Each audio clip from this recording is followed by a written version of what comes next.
Hello guys, myself doctor Yash. आज अपन discuss करेंगे इम्पोर्टेंट एक्सरे और ईसीजी फॉर एफएमजी एग्जाम और राजस्थान मेडिकल ऑफिसर एग्जाम के लिए। अब पहला एक्सरे डिस्कस करते हैं अपन। अब ये एक्सरे किसका है? ये एक्सरे है टेंशन न्यूमोथोरेक्स का। टेंशन न्यूमोथोरेक्स का एक्सरे है। अब इस एक्सरे के अंदर अपन को क्या क्या फाइंडिंग दिख रही है? हमेशा एक्सरे में दो चीज याद रखना कि on x-ray air appear black. Air कैसी अपीयर होगी एक्सरे पे? ब्लैक अपीयर होगी। और पस, फ्लूइड और tumour appear white on x-ray. ये दो चीजें याद रखनी है कि एक्सरे के ऊपर जो एक्सिस के अंदर एयर होगी, जब ज्यादा एयर हो जाएगी एक्सरे के अंदर तो वो कैसी अपीयर होगी? ब्लैक। और जब फ्लूइड एक्यूमुलेट हो जाएगा लंग्स के अंदर या पस एक्यूमुलेट हो जाएगा या कोई ट्यूमर होगा, वो अपीयर होगा वाइट ऑन चेस्ट एक्सरे। अब अपन इसको डिस्कस करते हैं कि टेंशन न्यूमोथोरेक्स में होता क्या है। टेंशन न्यूमोथोरेक्स में क्या होता है? जो लंग्स के चारों तरफ जो प्लूरा होती है उसमें एक्यूमुलेट हो जाता है फ्लूइड। फ्लूइड नहीं, एयर। क्या एक्यूमुलेट हो जाती है? एयर एक्यूमुलेट हो जाती है। अब ये जो प्लूरल स्पेस है ये होता है छोटा सा, जो अपने लंग्स को कवर करके रखता है। लेकिन जब इसमें एयर एंट्री हो जाएगी, एयर की एंट्री हो जाएगी जब इसमें, तो इसकी वजह से प्लूरल स्पेस में प्रेशर इंक्रीज हो जाएगा। क्यों? क्योंकि एयर आने लग गई है प्लूरल स्पेस में। और वो किस वजह से आ सकती है कि रोड ट्रैफिक एक्सीडेंट हो गया, पेशेंट की इंजरी हो गई, जिसकी वजह से एयर एंटर कर गई प्लूरल स्पेस में, इन्वायरमेंट से अंदर चल गई प्लूरल स्पेस में। अब जो एयर है वो प्रेशर अप्लाई करेगी लंग्स के ऊपर, जिसकी वजह से लंग क्या हो जाएगा? कोलैप्स हो जाएगा। ये देखो, ये तो नॉर्मल साइड है, ये प्लूरल स्पेस है इसके चारों तरफ, ये नॉर्मल साइड है और इसके चारों तरफ प्लूरल स्पेस है, ये रहा। लेकिन यहाँ पर क्या हो गया? प्लूरल स्पेस में एयर एक्यूमुलेट हो गई, जिसकी वजह से ये एयर क्या करेगी? प्रेशर अप्लाई करेगी लंग्स पे, जिसकी वजह से लंग्स क्या हो जाएगा? कोलैप्स हो जाएगा। और ये जो एयर है, मैंने क्या बताया था? Air on chest x-ray appear black. अब इस एक्सरे को देखते हैं अपन, इससे समझ में आ जाएगा। ये हो गई नॉर्मल साइड। नॉर्मल साइड ना तो ज्यादा ब्लैक है और ना ज्यादा व्हाइट है, तो नॉर्मल साइड ना तो ज्यादा ब्लैक है और ना ज्यादा व्हाइट है। अब अपन इस साइड देखेंगे। अब ये जो वाली साइड है ये क्या अपीयर हो रही है? ज्यादा ब्लैक अपीयर हो रही है। इसका मतलब यहाँ पर एयर एक्यूमुलेट हो गई। और ये जो लंग्स है ये इतना सा रह गया, क्योंकि लंग्स क्या हो गया? कोलैप्स हो गया। लंग्स कितना सा रह गया? छोटा सा लंग्स रह गया, क्योंकि लंग्स क्या हो गया? कोलैप्स हो गया और एयर एक्यूमुलेट हो गई लंग्स के अंदर। लंग्स के अंदर नहीं, प्लूरल स्पेस के अंदर क्या एक्यूमुलेट हो गई? एयर एक्यूमुलेट हो गई, जो क्या कर रही है? लंग्स को कोलैप्स कर रही है। तो लंग्स क्या हो गया? कोलैप्स होके छोटा सा हो गया। तो ये जो लंग्स की मार्किंग है वो केवल यहाँ पर ही दिख रही है, और यहाँ पर जो लंग्स की मार्किंग है, लंग्स की जो मार्किंग है वो इस एरिया में एब्सेंट है, क्योंकि लंग्स क्या है? यहाँ पर लंग्स है ही नहीं। यहाँ पर प्लूरल स्पेस है जिसके अंदर एयर एक्यूमुलेट हो गई, जो अपीयर हो रही है ब्लैक, और लंग्स हो गया कोलैप्स और हो गया छोटा सा। और इस साइड देखो, सब कुछ नॉर्मल है, लंग्स मार्किंग भी दिख रही है, और ना तो ज्यादा लंग ब्लैक है और ना ज्यादा व्हाइट है इस साइड। तो क्या हो रहा है? राइट साइड के अंदर एयर एक्यूमुलेट हो गई प्लूरल स्पेस में, वो एक्सपेंड कर रहा है प्लूरल केविटी एयर की वजह से, और उसकी वजह से लंग्स क्या हो गया? कोलैप्स हो गया। अब ये जो एयर है ये ट्रेकिया को शिफ्ट कर देगी अपोजिट साइड में, तो क्या हो जाएगा? Tracheal shift to the opposite side. और साथ में मीडिया स्टर्नम भी शिफ्ट हो जाएगा अपोजिट साइड में। अब जो ये लंग्स कोलैप्स हुआ है ये क्या करेगा? हार्ट के ऊपर प्रेशर अप्लाई करेगा, तो हार्ट क्या हो जाएगा? हार्ट हो जाएगा कोलैप्स। हार्ट भी क्या हो जाएगा? कोलैप्स होने लग जाएगा, क्योंकि हार्ट भी क्या होने लग गया? कंप्रेस होने लग गया। तो हार्ट भी क्या होने लग जाएगा? कंप्रेस।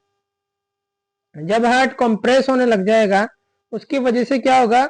उसका इनअप्रोप्रिएट डायस्टोल होगा, मतलब उसका डायस्टोल जो पीरियड है वो ढंग से नहीं हो पाएगा, क्योंकि हार्ट क्या हो रहा है? बाहर से कंप्रेस हो रहा है। जब कंप्रेस होगा तो हार्ट डायस्टोल फेज में उसके अंदर ब्लड एक्यूमुलेट नहीं हो पाएगा। जब ब्लड एक्यूमुलेट नहीं हो पाएगा तो उसकी वजह से क्या होगी? स्ट्रोक वॉल्यूम डिक्रीज होगी। स्ट्रोक वॉल्यूम डिक्रीज होगी तो डीप कार्डियक आउटपुट क्या होता है? Stroke volume into heart rate. जब स्ट्रोक वॉल्यूम डिक्रीज होगी तो कार्डियक आउटपुट डिक्रीज होगा, उसकी वजह से बीपी डिक्रीज हो जाएगी पेशेंट की। तो जो टेंशन न्यूमोथोरेक्स का पेशेंट आएगा उसके अंदर क्या क्या मिलेगा आपको? एक तो हाइपोटेंशन मिलेगी due to decrease blood pressure, systolic blood pressure. एक मिलेगा टेकिपनिया, मोस्ट इंपोर्टेंट फाइंडिंग है, टेकिपनिया मिलेगा। साथ में मिलेगा decrease absent breath sound. Breath sound क्या होगी? एब्सेंट होगी। जिस साइड में टेंशन न्यूमोथोरेक्स होगा उस साइड में आप स्टेथोस्कोप लगा के ऑस्कल्टेट करोगे तो ब्रेथ साउंड क्या मिलेगी? ब्रेथ साउंड मिलेगी एब्सेंट। तो hypotension, tachypnoea, breath sound absent मिलेगी। साथ में क्या होगा? Distended neck when. जेवीपी क्या करेगी? राइज करेगी। क्यों करेगी? क्योंकि वीनस रिटर्न हार्ट के अंदर फिल नहीं होगा, क्योंकि क्या हो रहा है? हार्ट कंप्रेस हो रहा है बाहर से, तो जो वो ब्लड कॉलम है जेवीपी का वो राइज करेगा। और क्या होगा? ट्रेकिया का शिफ्ट होगा अपोजिट साइड में। और जब आप इसको परकशन करोगे, on percussion there is hyper resonant note, hyper resonant note मिलेगी। अब इसका ट्रीटमेंट क्या होगा? इसका मैनेजमेंट देखते हैं अपन। इसका मैनेजमेंट क्या करेंगे अपन? फिफ्थ इंटरकोस्टल स्पेस के अंदर वाइड बोन निडल इंसर्ट करेंगे, वाइड बोन निडल इंसर्ट करेंगे और जो एक्सिस में एयर एक्यूमुलेट है उसको बाहर निकालेंगे ताकि ये जो कोलेप्स लंग है ये एक्सपेंड कर सके।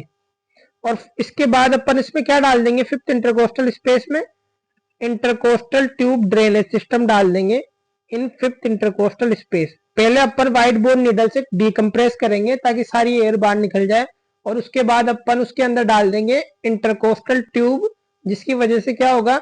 जो भी थोड़ी बहुत एयर एक्यूमुलेट है वो भी बाहर निकल जाएगी। और चाइल्ड के अंदर कौन से स्पेस में डालते हैं? चाइल्ड में डालते हैं सेकंड इंटरकोस्टल स्पेस में। तो आपके पास क्वेश्चन कैसे आएगा एफएमजी एग्जाम में? रोड ट्रैफिक एक्सीडेंट का केस होगा, थोरेसिक इंजरी होगी, सिम्टम दिए हुए होंगे, absent breath sound, hyper resonant note मिलेगी और जेवीपी राइज मिलेगी, डिस्टेंडेड नेक वेन होगी, टेकिपनिया होगा, हाइपोटेंशन होगा। समझ में आ रही है? ये सब फाइंडिंग आपको कार्डियक टेम्पोनाड में भी मिलेगी, लेकिन कार्डियक टेम्पोनाड में और क्या चीज मिलेगी साथ में? और चीज मिलेगी आपको मफल्ड हार्ट साउंड। क्या मिलेगी? मफल्ड हार्ट साउंड मिलेगी। किसके अंदर? कार्डियक टेम्पोनाड में। तो इन दोनों को डिफ्रेंशिएट कर सकते हो आप, कार्डियक टेम्पोनाड को और टेंशन न्यूमोथोरेक्स को, क्योंकि कार्डियक टेम्पोनाड में क्या मिलती है? मफल्ड हार्ट साउंड मिलेगी। समझ में आ गया? अब दूसरा क्वेश्चन डिस्कस करते हैं, दूसरा एक्सरे देखते हैं अपन। अब दूसरा एक्सरे भी बहुत इंपॉर्टेंट एक्सरे है, ये भी बहुत इंपॉर्टेंट एक्सरे। इसमें क्या दिख रहा है आपको? मेनिस्कस साइन दिख रहा है। क्या दिख रहा है? मेनिस्कस साइन, मेनिस्कस साइन दिख रहा है। और साथ में क्या दिख रहा है? Blunting of costophrenic angle. ये टिपिकल फाइंडिंग होती है किसकी? प्लूरल इफ्यूजन की। अब मैंने बताया था कि जो प्लूरल इफ्यूजन में क्या होता है? फ्लूइड एक्यूमुलेट हो जाता है किसके अंदर? प्लूरल स्पेस के अंदर फ्लूइड और पस एक्यूमुलेट हो जाता है। अब ये क्या है? इन्फेक्टिव कंडीशन में तो पेशेंट के सिम्टम क्या होंगे? इन्फेक्टिव कंडीशन में पेशेंट के सिम्टम क्या होंगे? फीवर, चिल्स, राइगर, ये सब भी साथ में प्रेजेंट होंगे पेशेंट के अंदर। और क्या साइन दिख रहा है? Meniscus sign. और ये जो कोस्ट्रोफेनिक एंगल है इसकी क्या हो गई? ब्लंटिंग हो गई। नॉर्मली कोस्ट्रोफेनिक एंगल ऐसे होता है लंग्स में, ऐसे होता है। ये क्या है? कोस्ट्रोफेनिक एंगल।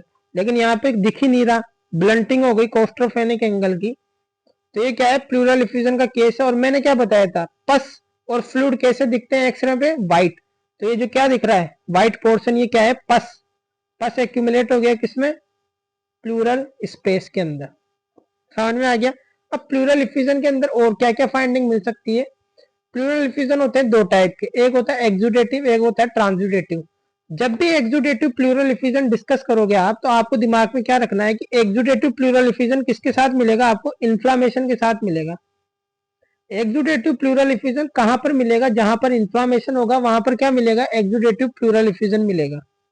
अब इन्फ्लामेटरी कंडीशन कई सारी हो सकती है, rheumatoid arthritis, systemic lupus erythematosus, autoimmune disorder, वहां पे भी क्या होता है? इन्फ्लामेशन होता है। जहां पर भी इन्फ्लामेशन होगा वहां एक्सुडेटिव ट्यूबरकुलोसिस मिलेगा।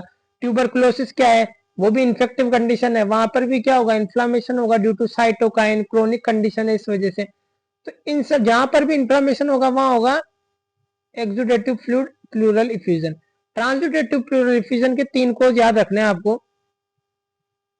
ट्रांसुडेटिव प्लूरल इफ्यूजन किस किस में मिलेगा? Congestive heart failure CHF, liver cirrhosis और CKD कंडीशन याद रखनी है। CHF, लीवर सिरोसिस और CKD, इनके अंदर क्या मिलेगा? Transudative pleural effusion. और transudative pleural effusion most of the time और अधिकतर टाइम कैसा होता है? Bilateral. Most of the time bilateral होगा ट्रांसुडेटिव प्लूरल इफ्यूजन। अब एक्सुडेटिव प्लूरल इफ्यूजन किसके साथ एसोसिएट रहता है? इन्फ्लामेशन के साथ। अब इसके कई सारे कारण मैंने बता दिए। ऑटो इम्यून कंडीशन जितनी भी होगी उनमें क्या होगा? इन्फ्लामेशन होगा। साथ में और क्या हो सकता है? इन्फेक्शन में भी इन्फ्लामेशन होगा। मेलिग्नेंसी में भी क्या होगा? इन्फ्लामेशन होगा, जैसे मीजोथीलियोमा। ये क्या है? प्लूरल केविटी का ट्यूमर है, इसके अंदर भी क्या होगा? इन्फ्लामेशन। तो कौन सा फ्लूइड होगा? Exudative pleural effusion. अब एक लाइट्स क्राइटेरिया होता है, उसके अंदर क्या होता है? एक्सुडेटिव प्लूरल इफ्यूजन के अंदर LDH और प्रोटीन एलिवेटेड होंगे। ये क्वेश्चन भी आता है कि लाइट्स क्राइटेरिया में क्या क्या इंक्लूड होता है, तो प्रोटीन और LDH। ग्लूकोज इंक्लूड नहीं होती। Sugar is not included in Light's criteria, ये याद रखना। और ट्रांसुडेटिव प्लूरल इफ्यूजन में लाइट्स क्राइटेरिया क्या होता है? Pleural fluid protein divided by serum protein is less than 0.5 और pleural LDH divided by serum LDH is also less than 0.6। ये याद रखना। एक्सुडेटिव प्लूरल इफ्यूजन के अंदर LDH और प्रोटीन हाई होंगे और ट्रांसुडेटिव प्लूरल इफ्यूजन में प्लूरल फ्लूइड का रेशियो प्रोटीन का और सीरम प्रोटीन का ratio less than 0.5। Pleural fluid LDH का ratio divided by serum LDH का रेशियो लेस देन 0.6। ये याद रखना। ये तो हो गया प्लूरल इफ्यूजन। अब एक और एक्सरे डिस्कस करते हैं अपन। अब एक 3 इंपॉर्टेंट एक्सरे एक साथ डिस्कस कर रहा हूं मैं। ये एक्सरे देखो, यहां पर क्या दिख रहा है? Bulging fissure sign. क्या दिख रहा है? Bulging fissure sign.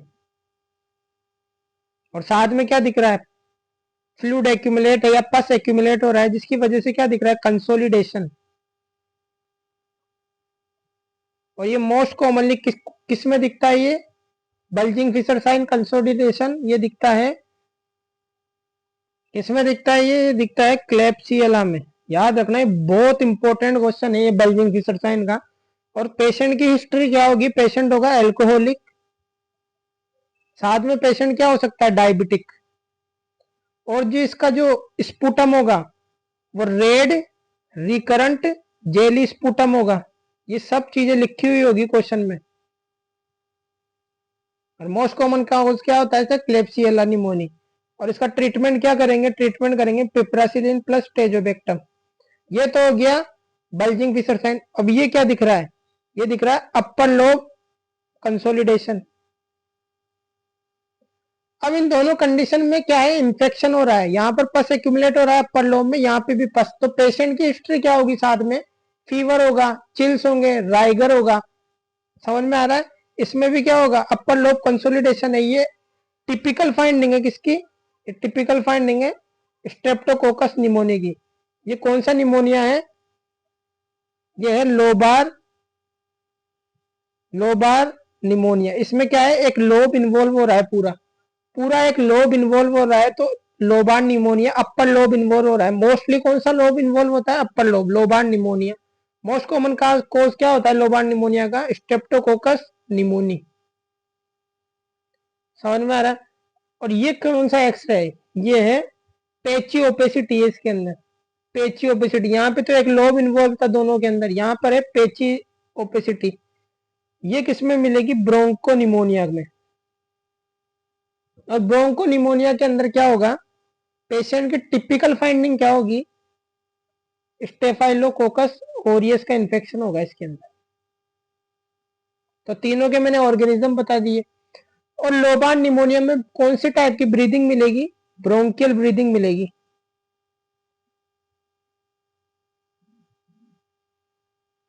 और एक और होता है निमोनिया एटिपिकल निमोनिया। उसके अंदर क्या होता है? जो चेस्ट एक्सरे होगा वो नॉर्मल होगा। लोबार निमोनिया में तो लोब की इन्वॉल्वमेंट है, तो लोबार कंसोलिडेशन है। क्लेप्सियला निमोनिया में बल्जिंग फिशर साइन है। और ब्रोंको निमोनिया में क्या है, पेचियोपिसिटी, जिसका मोस्ट इंपोर्टेंट कोज है स्टेफाइलोकोकस ओरियस। लेकिन एक निमोनिया होता है एटिपिकल निमोनिया, उसके अंदर चेस्ट एक्सरे फाइंडिंग नॉर्मल होगी, ऑस्कल्टेशन के अंदर नॉर्मल ब्रीदिंग मिलेगी। लोबार्ड निमोनिया में क्या मिल रही है, ब्रोंकियल ब्रीदिंग मिल रही है जो एबनॉर्मल ब्रीदिंग है। लेकिन एटिपिकल निमोनिया में नॉर्मल ब्रीदिंग मिलेगी ऑन ऑस्कल्टेशन। समझ में आ रहा है, वेसिकुलर ब्रीदिंग मिलेगी जो कि नॉर्मल ब्रीदिंग होती है टिपिकल निमोनिया में। और चेस्ट एक्सरे की फाइंडिंग नॉर्मल मिलेगी। तो उसको अपन डायग्नोसिस कैसे करेंगे, डायग्नोसिस करेंगे थ्रू HRCT। और साथ में अगर एटिपिकल निमोनिया की फाइंडिंग दी हुई है और एचआईवी पेशेंट की हिस्ट्री दी हुई है क्वेश्चन के अंदर, और साथ में CD4 काउंट 200 से कम है, तो मोस्ट कॉमन कोज क्या याद रखना है अपन को, न्यूमोसिस्टिस जीरो बेसिल। लेकिन ये याद रखना क्वेश्चन के अंदर एटिपिकल निमोनिया की फाइंडिंग्स होनी चाहिए, जैसे ब्रोंकियल ब्रीदिंग नहीं होनी चाहिए क्वेश्चन में, क्योंकि ब्रोंकियल ब्रीदिंग लोबार्ड निमोनिया में मिलेगी और एटिपिकल निमोनिया में नॉर्मल मिलेगा सब कुछ ऑस्कल्टेशन पे। चेस्ट एक्सरे भी नॉर्मल होना चाहिए क्वेश्चन में। अगर एबनॉर्मल चेस्ट एक्सरे और ब्रोंकियल ब्रीदिंग दी हुई है और पेशेंट HIV भी है, तो भी मोस्ट कॉमन कोज क्या होगा, फिर क्या होगा, स्ट्रेप्टोकोकस निमोनिया, याद रखना है। अब एक और चेस्ट एक्सरे देखते हैं, वो भी बहुत इंपॉर्टेंट चेस्ट एक्सरे है। ये कौन सा चेस्ट एक्सरे है, ये हार्ट फेलियर का चेस्ट एक्सरे है। किसका, हार्ट फेलियर का। इसके अंदर क्या दिख रही है, बेटविंग अपीयरेंस, बेटविंग अपीयरेंस दिख रही है। हार्ट फेलियर का एक्सरे है, जिसका ट्रीटमेंट क्या करेंगे अपन, डायूरेटिक्स, लेसिक्स देंगे पेशेंट को, ऑक्सीजन देंगे, नाइट्रेट्स देंगे। ये इसका ट्रीटमेंट हो गया। बेटविंग अपीयरेंस है, एक्यूमुलेशन ऑफ फ्लूइड हो रहा है। ये किसका एक्सरे, टिपिकल एक्सरे है किसका, COPD का। ये कैसे पता लगा अपन को, ट्यूबुलर हार्ट दिख रहा है। हार्ट तो क्या है, नॉर्मली बड़ा होता है, लेकिन इसमें ट्यूब लाइक हार्ट दिख रहा है, ट्यूब की जैसा हार्ट है, tubular heart. Hyper inflated lungs दिख रहे हैं, हाइपर इन्फ्लेटेड लंग्स दिख रहे हैं, फ्लैटनिंग ऑफ डायफ्राम दिख रहा है। हाइपर इन्फ्लेटेड लंग्स से लंग्स की साइज क्या होगी, ज्यादा होगी। क्योंकि क्या होगी, क्यों होगी लंग्स की साइज ज्यादा, क्योंकि इसके अंदर रेजिडुअल वॉल्यूम इंक्रीज हो जाएगी, इम्फाइसीमा। COPD का मोस्ट कॉमन टाइप क्या होता है, इम्फाइसीमा, जिसके अंदर पेशेंट की हिस्ट्री होगी स्मोकिंग की, और उसकी वजह से क्या होगा, पेशेंट के अंदर रेजिडुअल वॉल्यूम इंक्रीज हो जाएगी, जिसकी वजह से जो लंग्स होंगे वो हाइपर इन्फ्लेटेड लंग्स होंगे। तो अपन चेस्ट एक्सरे कराएंगे तो हाइपर इन्फ्लेटेड लंग्स दिखेंगे, और साथ में फ्लैटनिंग ऑफ डायफ्राम दिखेगी। डायफ्राम की क्या दिखेगी, फ्लैटनिंग। समझ में आ रहा है, ये COPD का एक्सरे है। मोस्ट इंपोर्टेंट फाइंडिंग क्या है, ट्यूबुलर हार्ट है। लंग्स क्या कर रहे हैं, ज्यादा एक्सपेंड करेंगे, क्योंकि रेजिडुअल वॉल्यूम उनमें इंक्रीज हो गई, तो उसकी वजह से वो हार्ट को क्या कर देंगे, हार्ट को कंप्रेस कर देंगे, तो हार्ट कैसा हो जाएगा, ट्यूबुलर हार्ट हो जाएगा। समझ में आ रहा है। अब ये भी मोस्ट इंपोर्टेंट एक्सरे है। ये क्या है, whole air under the diaphragm. Diaphragm के अंदर नीचे की साइड क्या दिख रही है, एयर बबल। और एयर एक्सरे पे कैसी अपीयर होती है, ब्लैक। तो ये कैसी अपीयर हो रही है, ब्लैक। ये किसके अंदर दिखता है, air under the diaphragm, hollow viscus abdominal organ perforation में। जो एब्डोमन के अंदर होलो विस्कस ऑर्गन है, जैसे इंटेस्टाइन हो गई, डुडेनम हो गई, स्टोमक हो गया, जब वो परफोरेट करेगा तो उसकी वजह से डायफ्राम के नीचे क्या एक्यूमुलेट हो जाएगा, एयर एक्यूमुलेट हो जाएगी, जो अपीयर होगी ब्लैक। अब इस एक्सरे के साथ में क्या क्लिनिकल फीचर प्रेजेंट होगा पेशेंट में, क्रोनिक PPI हिस्ट्री होगी, क्रोनिक PPI की हिस्ट्री होगी पेशेंट में, क्रोनिक PPI कंजम्पशन कर रहा होगा पेशेंट, क्योंकि ये मोस्ट कॉमन किस में मिलता है, परफोरेशन ऑफ पेप्टिक अल्सर में। तो पेशेंट में पेप्टिक अल्सर की हिस्ट्री होगी, जिसकी वजह से वो अल्सर क्रोनिक कंडीशन में जाके परफोरेट कर जाएगा, जिसकी वजह से एयर अंडर दी डायफ्राम दिखेगा आपको एक्सरे में। और साथ में क्या मिलेगा, मोस्ट कॉमन साइट क्या होती है इसकी, ड्यूडेनम। अब इसका मैनेजमेंट क्या करेंगे, IV फ्लूइड देंगे, एंटीबायोटिक्स देंगे, पेन किलर देंगे, और उसके बाद में क्या करेंगे अपन, exploratory laparotomy as soon as possible. लेकिन पहले उसको क्या करेंगे, नॉर्मलाइज करेंगे पेशेंट को, और बाद में क्या करेंगे, ग्राहम पेच रिपेयर करेंगे। समझ में आ रहा है, बाद के अंदर ओमेंटम से ग्राहम पेच रिपेयर करते हैं, ये भी याद रख लेना। और मोस्ट कॉमन साइड होती है ड्यूडेनम के अंदर। अब एक और एक्सरे देखते हैं अपन, टिपिकल साइन दिख रहा है इसमें, क्या, कॉफी बीन साइन। अब कॉफी बीन साइन कहाँ दिखता है अपन को, ये दिखता है सिग्मोइड वोल्वुलस में। अब सिग्मोइड वोल्वुलस किसकी हिस्ट्री क्या होगी क्वेश्चन के अंदर कि 24 ईयर चाइल्ड है मान लो, वो क्या हो रहा है उसमें एब्डोमिनल डिस्टेंशन हो रहा है और पेशेंट क्या है बाइपोलर डिसऑर्डर का पेशेंट है। हिस्ट्री ऑफ एब्डोमिनल डिस्टेंशन साथ में पेन की हिस्ट्री दी हुई है 2 डेज से, ये दिया हुआ होगा क्वेश्चन में। और जो एब्डोमन है वो मार्कडली डिस्टेंडेड होगा, डिस्टेंडेड एब्डोमन होगा। No episodes of vomiting, vomiting नहीं होगी पेशेंट में, नो एपिसोड्स ऑफ वोमिटिंग। तो ये सब चीजें क्वेश्चन में लिखी हुई होगी। On examination digital rectal examination में क्या दिखेगा, बेलूनिंग ऑफ रेक्टम दिखेगी। और एक्सरे पे क्या दिख रहा है, कॉफी बीन साइन। ये किस में दिखता है, सिग्मोइड वोल्वुलस में। इसका डेफिनेटिव मैनेजमेंट क्या होता है, सिग्मोइडेक्टोमी डेफिनेटिव मैनेजमेंट है। लेकिन अगर मान लो पेशेंट की वाइटल स्टेबल है और no sign of perforation, perforation के साइन क्या होंगे, गैस अंडर द डायफ्राम, कुछ भी नहीं दिख रहा, तो अपन क्या कर सकते हैं, कोलोनिक डिकम्प्रेशन कर सकते हैं अपन। लेकिन पेशेंट स्टेबल होना चाहिए। समझ में आ गया। तो कॉफी बीन साइन किसमें दिखेगा, सिग्मोइड वोल्वुलस में। अब एक और एक्सरे देखो, ये भी बहुत इंपॉर्टेंट एक्सरे है। इसमें क्या दिख रहे हैं, स्मॉल स्मॉल बॉल्स दिख रही है व्हाइट कलर की एक्सरे के ऊपर, स्मॉल स्मॉल बॉल्स। ये क्या है, कैनन बॉल मेटास्टेसिस। ये किसमें दिखता है, ये मेटास्टेसिस हो गया लंग्स के अंदर किसी भी ट्यूमर का, उस कंडीशन में दिखेगा। ये कोई भी ट्यूमर जो मेटास्टेसिस करके लंग्स में चला गया उसके अंदर दिखता है ये cannon ball metastasis in lungs. Most common cause क्या होता है इसका, रीनल सेल कार्सिनोमा। और इसके बाद क्या होता है, कोरियो कार्सिनोमा। तो पेशेंट के अंदर रीनल सेल कार्सिनोमा की हिस्ट्री होगी, history of constipation, irregular bowel movement दिए हुए होंगे, साथ में ब्लीडिंग फ्रॉम दी एनस, समझ में आ रहा है। और क्या दिया होगा, मेलेना की हिस्ट्री दी हुई होगी, समझ में आ रहा है पेशेंट को। और क्या लिखा हुआ होगा क्वेश्चन में, आयरन डेफिशिएंसी एनीमिया, समझ में आ रहा है, ये भी लिखा हुआ होगा। और साथ में एक्सरे दिया हुआ होगा आपको कंफ्यूज करने के लिए। और फिर पूछेंगे कि मोस्ट कॉमन कोज क्या है इसका, तो आंसर क्या दोगे, रीनल सेल कार्सिनोमा, जो कि मेटास्टेसिस कर गया लंग्स में और कैनन बॉल अपीयरेंस आ रही है लंग्स में। समझ में आ गया। अब एक्सरे तो डिस्कस कर लिए काफी सारे, अब अपन ईसीजी देख लेते हैं। ये ईसीजी में क्या दिख रही है, टोल टी वेव। क्या दिख रही है, टोल टी वेव दिख रही है। हर कई सारी लीड्स में यहाँ भी दिख रही है और कई जगह दिख रही है टोल टी वेव। ये किसमें दिखेगी, हाइपर कैलिमिया के अंदर टोल टी वेव, यहाँ हाइपर कैलिमिया की है। अब इसके अंदर क्या दिया हो सकता है, हिस्ट्री पेशेंट की, सीकेडी का पेशेंट हो सकता है, सीकेडी का पेशेंट हो सकता है। साथ में और क्या दिया हुआ हो सकता है क्वेश्चन के अंदर, स्पायरोनोलेक्टोन का यूज कर रहा होगा पेशेंट, वो जो क्या है पोटेशियम स्पेयरिंग डायूरेटिक है, जो पोटेशियम का एक्सक्रीशन नहीं करा रही, तो उसकी वजह से पोटेशियम एक्यूमुलेट हो जाएगा, उसकी वजह से हाइपरकैलिमिया हो जाएगा पेशेंट को, इसकी वजह से टोल टेंटेड टी वेव दिखेगी। और क्या हिस्ट्री हो सकती है पेशेंट में, और हिस्ट्री कहेंगे हो सकती है एडिसन डिजीज की। तो कई सारे कारण हो सकते हैं, Addison disease, CKD, potassium sparing diuretics का यूज कर रहा होगा जैसे स्पायरोनोलेक्टोन। अब इसका ट्रीटमेंट क्या होता है हाइपरकैलिमिया का, इसका ट्रीटमेंट क्या होगा, इसमें सबसे पहले अपन स्टेबलाइज करेंगे मायोकार्डियम को। मायोकार्डियम को स्टेबलाइज कैसे करेंगे, बाय यूजिंग कैल्शियम ग्लूकोनेट। और पोटेशियम के लेवल को डिक्रीज कैसे करेंगे, by using insulin drip in dextrose. और किसका यूज कर सकते हैं, एल्ब्यूट्रोल का। अगर फिर भी डिक्रीज नहीं हो रहा पोटेशियम, तो अपन क्या करेंगे फिर, डायलाइसिस।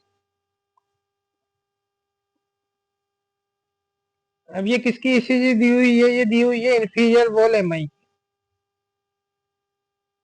इसमें क्या दिख रहा है अपन को, एसटी एलिवेशन दिख रहा है लीड 3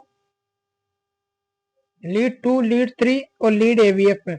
ये दिखता है इंफीरियर वॉल एमआई में, लीड 2, लीड 3 और लीड एवीएफ में एसटी एलिवेशन।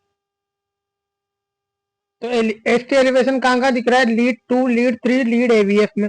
और साथ में रेसिप्रोकल चेंज दिख रहा है लीड एवीएल के अंदर, एसटी डिप्रेशन। तो ये टिपिकल ईसीजी है किसकी, इंफीरियर वॉल एमआई की। इसका ट्रीटमेंट क्या करेंगे अपन, इसके अंदर beta blocker nitrates Contra indicated होते हैं क्योंकि इंफीरियर वॉल एमआई में क्या होता है, हाइपोटेंशन होती है और ब्रेडिकार्डिया होता है। तो इसके अंदर बीटा ब्लॉकर और नाइट्रेट्स कॉन्ट्रा इंडिकेटेड होते हैं। इसमें देखिए अपन पेशेंट को आईवी फ्लूइड देंगे, पहले आईवी फ्लूइड देंगे ताकि उसका बीपी नॉर्मलाइज हो, और उसके बाद में थ्रोम्बोलाइसिस करेंगे या पीसीआई करेंगे, परक्यूटेनियस इंटरवेंशन। थ्रोम्बोलाइसिस करेंगे एल्टेप्लेस से। समझ में आ गया, ये इंफीरियर वॉल एमआई की टिपिकल ईसीजी है। अब इस ईसीजी में क्या दिख रहा है, ये ईसीजी किसकी है, एक्सटेंसिव। ये ईसीजी किसकी है, एक्सटेंसिव एंटीरियर वॉल एमआई, क्योंकि इसके अंदर एसटी एलिवेशन कहाँ कहाँ दिख रहा है, V2 में भी दिख रहा है, V3 में भी दिख रहा है, V6 में भी दिख रहा है, V5 में भी दिख रहा है, V4 में भी दिख रहा है। तो V1 में भी दिख रहा है, V1 में भी दिख रहा है कहीं लीड्स में। तो V1 से लेकर V6 तक एसटी एलिवेशन दिख रहा है। तो ये क्या है, एक्सटेंसिव एंटीरियर वॉल एमआई की ईसीजी है। इसका ट्रीटमेंट क्या करेंगे अपन, पेशेंट को पहले क्या करेंगे, सिम्टोमेटिक रिलीफ। पेशेंट को सिम्टम आएंगे तो अपन उसको नाइट्रेट दे सकते हैं, बीटा ब्लॉकर दे सकते हैं, लेकिन उसका मैनेजमेंट क्या होगा, डेफिनेटिव मैनेजमेंट होगा थ्रोम्बोलाइसिस या पीसीआई, जो भी आपको अप्रोप्रिएट लगे।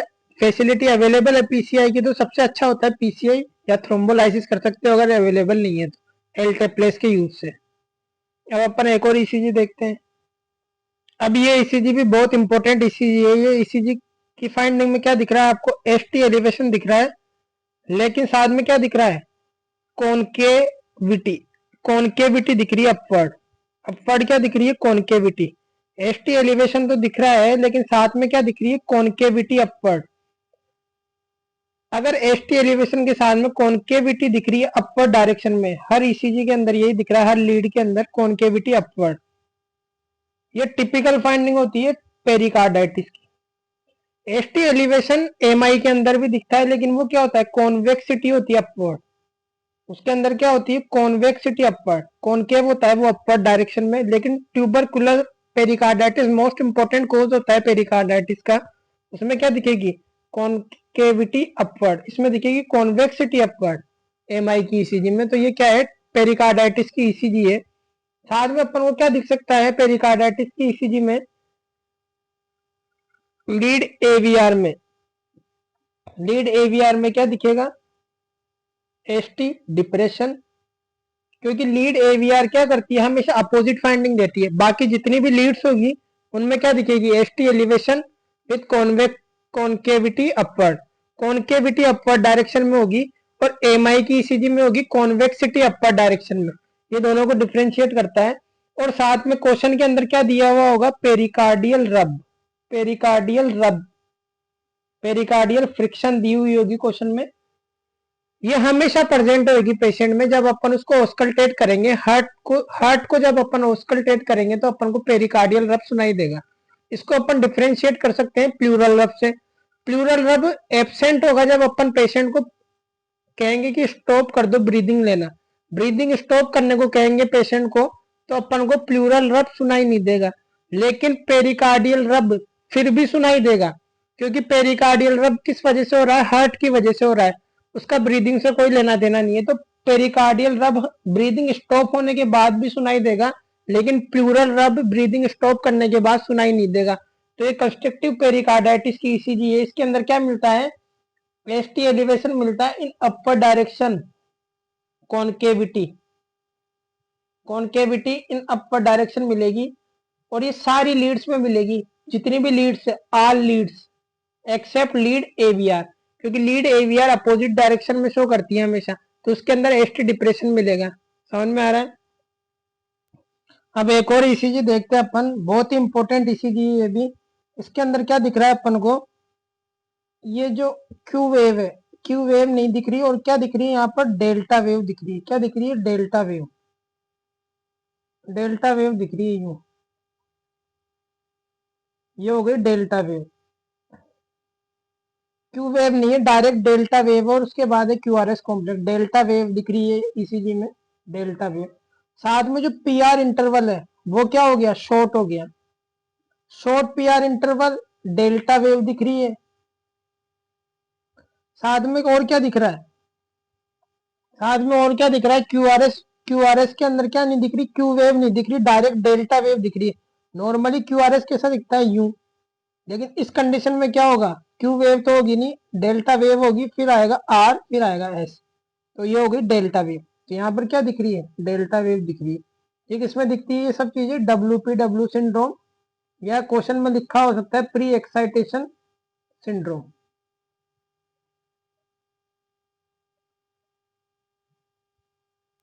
अब एक और ईसीजी देख लेते हैं अपन, ये भी इंपॉर्टेंट ईसीजी है। इस ईसीजी में क्या दिख रहा है, पी क्यू आर एस फिर टी, फिर पी क्यू आर एस फिर टी, फिर पी, तो नॉर्मल साइनस रिदम दिख रहा है। लेकिन क्या दिख रहा है अपन को, जो पी आर इंटरवल है वो प्रोलोंग होता जा रहा है, प्रोलोंग होता जा रहा है, पी आर इंटरवल प्रोलोंग होता जा रहा है, पी आर इंटरवल बढ़ता जा रहा है।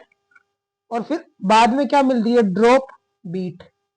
ड्रॉप बीट का मतलब क्या है कि पी वेव के बाद Q R S complex absent है। यहां पर भी देख लो आप, यहां पर भी क्या दिख रहा है, पी आर इंटरवल प्रोलोंग करता जा रहा है, यहाँ पर प्रोलोंग करता जा रहा है, और फिर पी वेव के बाद क्यू आर एस नहीं है, ड्रॉप बीट आ रही है।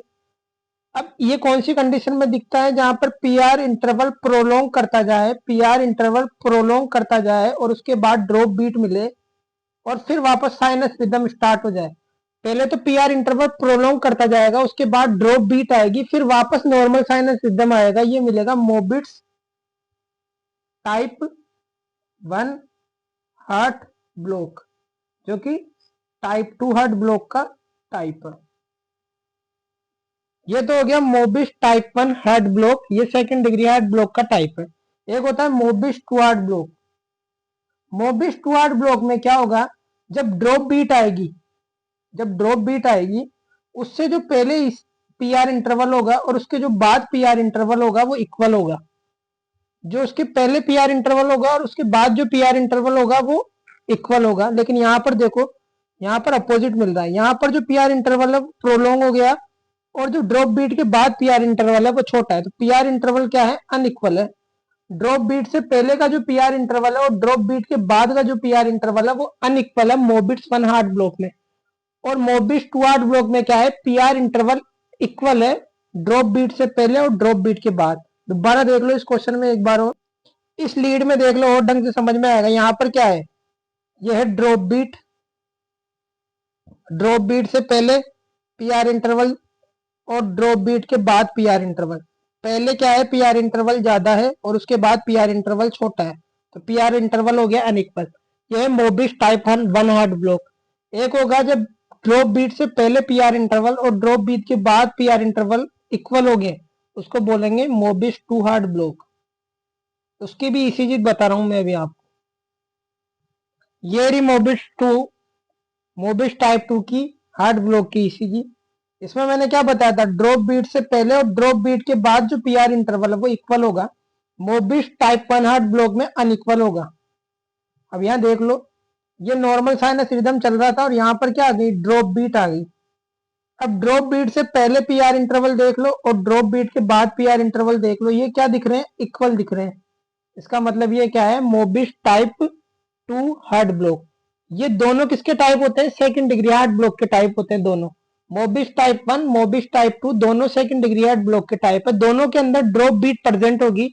मोबिस टाइप 1 में ड्रॉप बीट प्रेजेंट होगी, जिसके अंदर अपन क्या देखेंगे, पी आर इंटरवल देखेंगे, ड्रॉप बीट से पहले ड्रॉप बीट के बाद दोनों अनइक्वल होंगे मोबिस टाइप 1 में।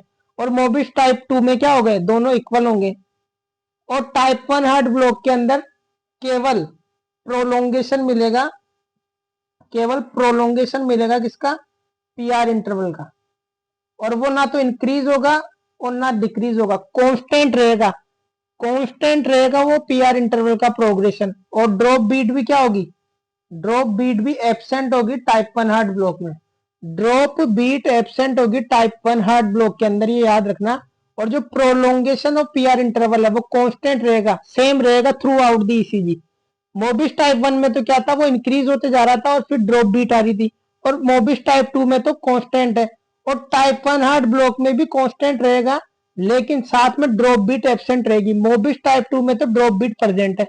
तो गाइस ये आज मैंने इंपॉर्टेंट ईसीजी भी डिस्कस कर ली, इंपॉर्टेंट एक्सरे भी डिस्कस कर लिए, और ये लेक्चर यहीं खत्म होता है आज। Please like and subscribe this channel. Please share this channel also.